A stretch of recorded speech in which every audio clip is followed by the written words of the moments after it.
नमस्कार साथियों, स्वागत है आपका हिंदी वाली चैनल में। साथियों, आज का दैनिक जागरण संपादकीय लिखते हैं, तो चलिए शुरू करते हैं। आज का विषय है ईरान को ट्रंप की धमकी।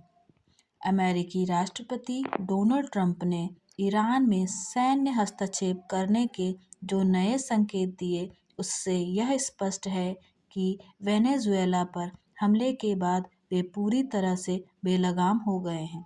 उनका मनमानापन इसलिए बढ़ता चला जा रहा है क्योंकि वेनेजुएला में अमेरिकी सेनाओं के हमले का विश्व समुदाय की ओर से एक सुर में विरोध और प्रतिरोध नहीं हुआ।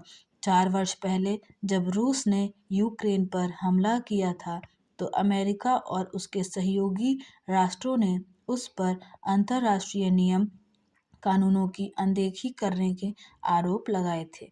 पिछले 4 वर्षों में ये आरोप लगातार दोहराए गए हैं, लेकिन अब ट्रंप रूसी राष्ट्रपति पुतिन की ही तरह मनमानी कर रहे हैं।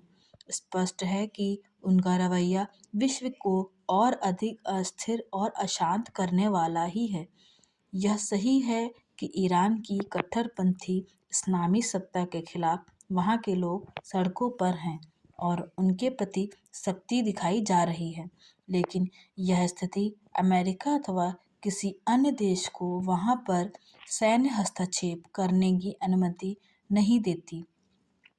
यदि ईरान में किसी तरह के हस्तक्षेप की आवश्यकता है, तो उसकी पूर्ति संयुक्त राष्ट्र की सहमति से और उसके नेतृत्व में ही होनी चाहिए। इसी के साथ यह भी आवश्यक है कि ईरानी शासक और विशेष रूप से वहाँ की सत्ता का संचालन कर रहे सर्वोच्च नेता अयातुल्ला खामेनेई यह समझें कि अपने लोगों का दमन करके स्थितियों को सुधारा नहीं जा सकता।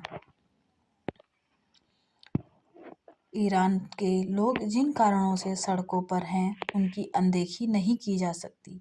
वे बढ़ती महंगाई से बुरी तरह ग्रस्त हैं। ईरान की आर्थिक स्थिति इसलिए गड़बड़ाई हुई है क्योंकि अमेरिका ने इस आधार पर उस पर कठोर प्रतिबंध लगा रखे हैं कि वह परमाणु हथियार बनाने की चेष्टा कर रहा है। ईरान की ऐसी किसी चेष्टा से इजरायल भी सशंकित है और कुछ महीनों पहले इसी कारण उसने वहां पर हमला भी किया था। इस हमले में अमेरिका ने भी इजरायल का साथ दिया था। एक बार फिर अमेरिका और इजरायल ईरान की घेराबंदी करे तो हैरानी नहीं है, लेकिन इससे पश्चिम एशिया की स्थितियां और अधिक बिगड़ेंगी। ईरान अमेरिकी प्रतिबंधों के चलते पहले ही आर्थिक रूप से पस्त है। विडंबना यह है कि इसके बावजूद वह हिजबुल्लाह हमास जैसे संगठनों के साथ साथ यमन में काबिज हाउती विद्रोहियों को आर्थिक एवं सैन्य सहायता देने में लगा हुआ है। स्वाभाविक रूप से ईरान की जनता इसके भी खिलाफ है।